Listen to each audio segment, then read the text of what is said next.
Buenos días, chicos y chicas del sexto grado.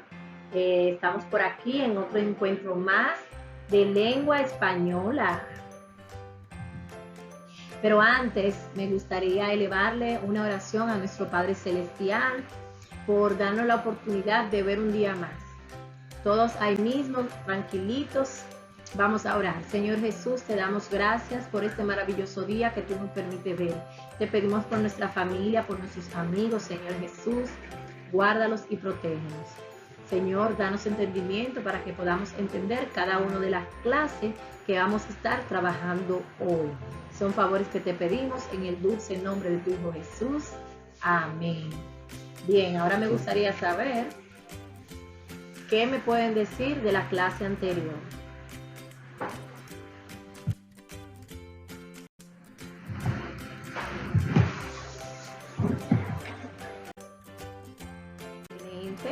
Estuvimos hablando y analizando el texto El Velero.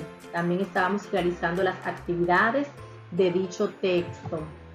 También asigné una tarea y me gustaría saber quién me puede decir algo. La tarea que mandé a investigar es sobre los verbos en primera persona. Los verbos en primera persona son aquellos que se encuentran conjugados para la primera persona gramatical. Esta categoría nos indica quiénes son los participantes dentro del acto comunicativo. En particular, la primera persona es aquella en la que el emisor es el mismo sujeto de la acción. O sea, cuando los verbos están en primera persona, es el emisor quien está realizando la acción. Bien, o sea, esa sería yo. Cuando la persona está compartiendo la acción con otra persona, entonces es la primera persona del plural, que sería nosotros. Muy bien. Bien, hoy hablaremos de más elementos de la narración. A continuación, les dejo un interesante video que abarca todo lo relacionado con el tema que estamos trabajando. Recuerden que en la clase anterior trabajamos del narrador, que es la persona, la voz ficticia que inventa el autor del cuento o del texto narrativo. Hoy seguimos con más elementos. Entonces, a continuación vamos a ver el video observando, todos pendientes porque les voy a hacer preguntas relacionadas con lo que van a ver. Es muy interesante.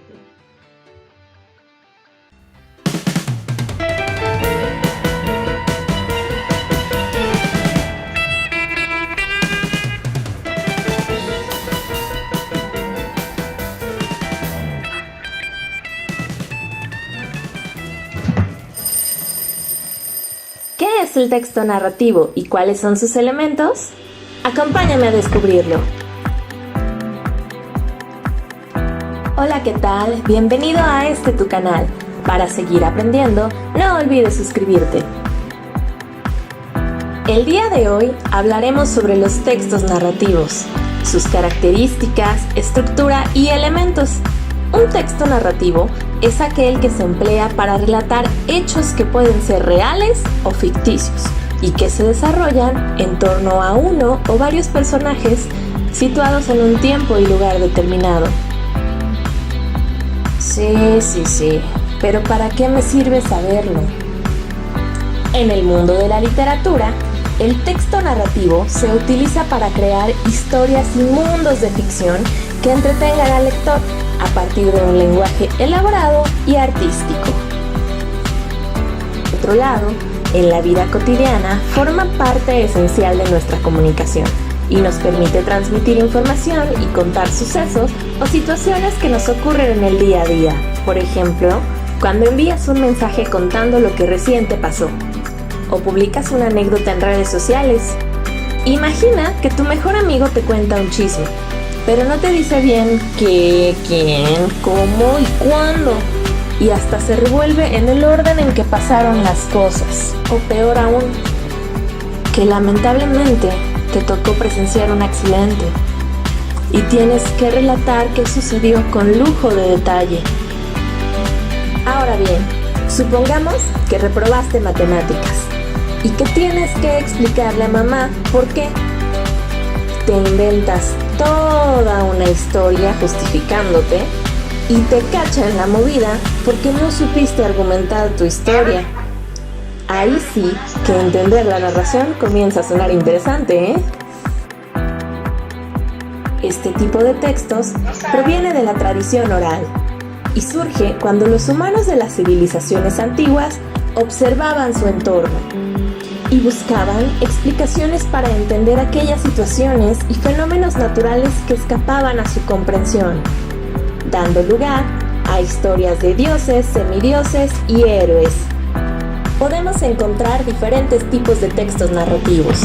Por ejemplo, el mito, la fábula, el chiste, el poema épico, la biografía, la memoria, la crónica, la novela, la anécdota, la historieta, el artículo periodístico, el cuento y el reportaje. Ahora vamos a conocer sus características.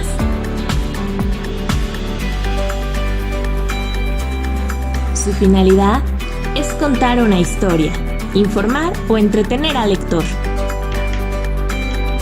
Pueden ser reales o ficticias, es decir, estar basadas en hechos verídicos o surgir por completo de la imaginación. Este tipo de texto se escribe en prosa, aunque a veces permite el verso y el uso de diálogos. Siempre deberá contar con los siguientes elementos: estructura, narrador, personajes, tiempo, espacio, tema y argumento. Ahora veámoslos a detalle. Estructura. Se compone por inicio, desarrollo y cierre. En el inicio se presenta a los personajes, el ambiente, el lugar y el momento en que suceden los hechos. Es la introducción a la historia. Aquí empezamos a conocer de qué va a tratar. El desarrollo es la parte más extensa de la obra. En él se conocen los detalles de la historia y se da el conflicto, que es algo que cambia el curso de las acciones de los personajes. Generalmente se trata de un problema que debe de resolver el protagonista. El cierre es la parte final. Se da solución al conflicto y se concluye con la historia. Existen muchos tipos de finales, por ejemplo, finales abiertos o finales cerrados. El narrador es la voz que nos cuenta la historia, pudiendo o no ser personaje. Es decir, puede participar en la historia o puede ser simplemente un espectador. Personajes.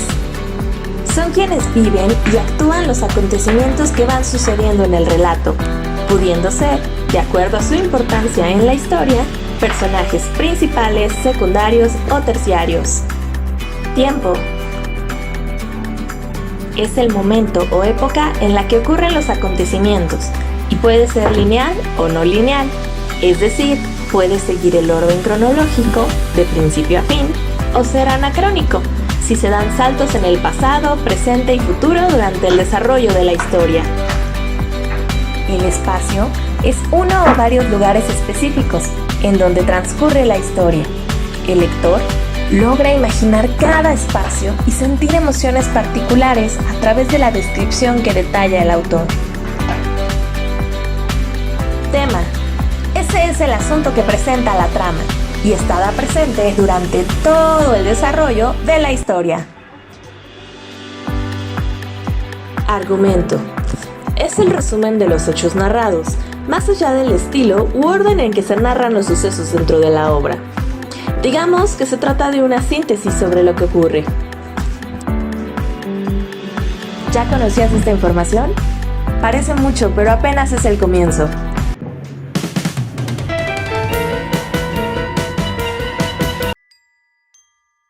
No estuvo bien abarcador de ese video. O sea, ahí dijo en 7 minutos, me parece que es que tenía el video, todo lo que hemos tratado de explicar día por día. Ahí les habló de lo que es la narración, le dio ejemplo, le habló de los elementos y de las características que tiene la narración. ¿Verdad que sí? Todo eso le voy a estar haciendo un sinnúmero de preguntas para que me las respondan en el siguiente encuentro, que es cuáles son los elementos, cuáles son las características y qué me puede decir del video. Al final usted va a hacer un diario reflexivo acerca de lo que aprendió en el video. Y en el próximo encuentro lo vamos a estar dialogando. Bien, ahora leamos y analicemos el siguiente texto. Aquí está. Dice, aprende secuencia narrativa, acciones principales y secundarias, que es otro elemento. Las acciones son las actividades que realizan los personajes en el texto.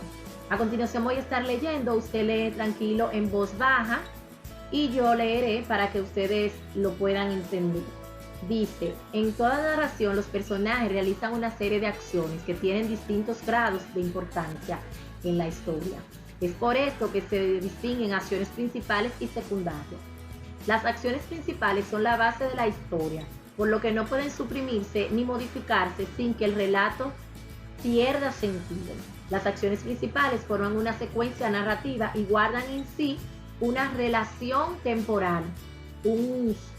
Una sucede después de otra, y casual, la anterior es la razón por la cual ocurre la siguiente. Así, por ejemplo, la aparición del velero es la causa del problema del personaje escritor. ¿Lo ven? Entonces ahí decimos que las acciones principales es como la parte primordial de la historia. Entonces, esas acciones no se pueden quitar, porque si se quitan, modifica la historia. Las acciones secundarias complementan y no impiden en la secuencia narrativa, o sea, pueden ser modificadas o pueden ser omitidas. Generalmente especifican ciertos aspectos de las acciones principales. Por ejemplo, la acción de que Guillermo juegue con la cuchara no genera nuevos acontecimientos, por lo tanto no inciden en la secuencia narrativa. Hay cosas que la utilizan para complementar, para dar tiempo. Por ejemplo, cuando un personaje de una historia, hace una película, una serie, se levanta y va al baño a cepillarse, eso no implica nada. Si no lo presentan, no hay problema. Ahora bien, si la película trata de alguna ficción, de que son guerreros y no hay lucha, pues ahí sí hay un problema. Bien, el conjunto de hechos importantes de una narración estructura y da forma al argumento central del relato. De ellos procedemos a distinguir principalmente la situación inicial. La situación inicial es donde se presentan los personajes, el espacio, el tiempo en que se sitúa la narración. Por ejemplo, en esta parte damos a conocer cuándo sucedió, dónde sucedió, en qué lugar y el nombre de los personajes. El quiebre es el problema que rompe el equilibrio inicial y desencadena las otras acciones. O sea, viene siendo como el problema, la situación que ocurre. El desarrollo es la acción o acciones que buscan resolver el problema o conflicto. O sea, el quiebre. O sea, en el desarrollo se van aclarando esos inconvenientes. Y ya en el desenlace, pues la solución al problema. Se vuelve la situación o sea, es la acción que soluciona el problema, se vuelve a la situación inicial o se origina una nueva situación. O sea, el desenlace es cuando ya resolvemos el problema inicial. Después de haber leído esto, espero que hayan leído conmigo, a realizar estas actividades que vemos aquí, a ver si pudieron identificar lo que les expliqué. En este primer punto, que viene siendo la actividad 5, van a escribir la situación inicial y una acción principal de desarrollo del relato, el velero. O sea, el texto que estuvimos leyendo en la clase anterior. Van a escribir cómo inicia y en la parte del desarrollo, una acción principal que pase dentro del desarrollo, Para esto tienen que volver a leer la historia. Y por último van a nombrar 2 acciones secundarias del velorio, o sea, 2 acciones que no tienen mucha importancia, que simplemente complementan la historia. Si no entendieron, me pueden hacer la pregunta ahora. Bien, continuamos entonces.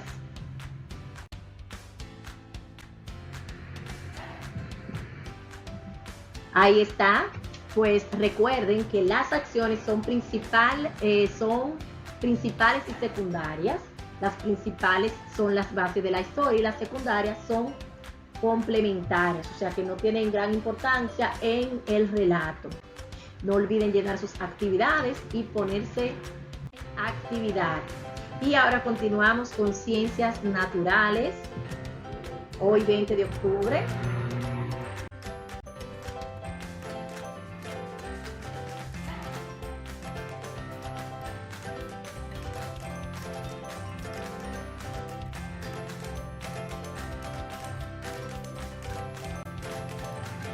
Muy bien, excelente. Hablamos de la organización de los seres vivos mediante una exposición. Estuvimos exponiendo, ustedes estuvieron realizando su exposición de lo que es la organización de los seres vivos.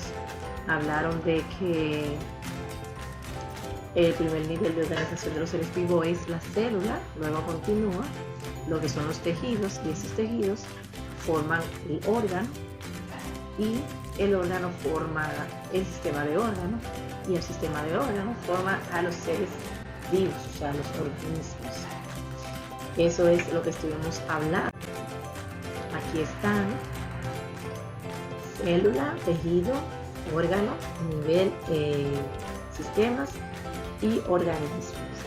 Ahí lo está, de la célula a tejidos. Vimos que en tu cuerpo hay millones de células que no pueden vivir aisladas, porque se necesitan unas a las otras, y esas células forman unos tejidos. Bien, entonces vamos a continuar. Bien, continuaremos de tejido a órgano. ¿Has escuchado hablar de los pulmones, el corazón o los riñones? Estas estructuras son ejemplos de órganos y representan el tercer nivel de organización. Un órgano es una agrupación de tejidos que trabajan en conjunto para cumplir una misma función. Por ejemplo, las plantas, las hojas, son órganos que se encargan de la fotosíntesis y están formados por 2 tejidos: epidermis y el mesófilo. Aquí está la imagen de la flor. Muy bien. Entonces continuamos. Aquí está otro órgano. ¿Saben cuál es ese órgano? Muy bien, el ojo. En los animales los órganos suelen ser más complejos. Piensa, por ejemplo, en los ojos, que nos permiten detectar la luz y ver lo que hay a nuestro alrededor. Para cumplir esta función, en el ojo existen varios tipos de tejidos y estructuras que trabajan en conjunto. Les permiten a los animales ver lo que los rodea. La siguiente imagen muestra la estructura del ojo. Fíjate en esta, está formado por distintos tejidos. Aquí lo vemos. Tienen la córnea, iris, cristalino y la retina. Cada uno de esos forma un tejido diferente. El ojo es un órgano y representa un ejemplo del tercer nivel de organización de los seres vivos. ¿Qué otro ejemplo me podría dar? Vamos a ver. ¿Quién me puede dar otro ejemplo?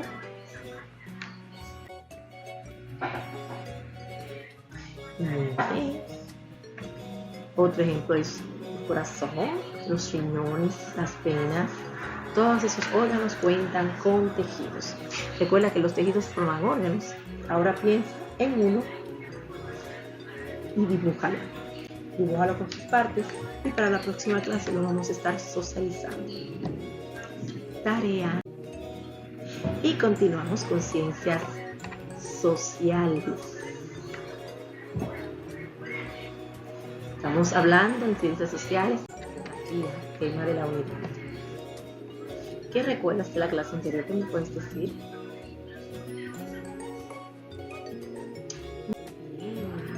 Hablamos de la rama de la geografía.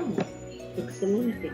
Aquí están. Debían llegar las actividades. ¿Quién la hizo? Levantando las manos. Debían adivinar cuál es la ciencia social de la ciencia que estudia la Tierra y cuál es el objeto de estudio de la geografía. ¿Ese era el tema? Muy bien. Ahora vamos con el debate. Hoy tenemos un debate con el tema la geografía como ciencias, que vamos a iniciar el debate. Prepara tus preguntas que empezamos.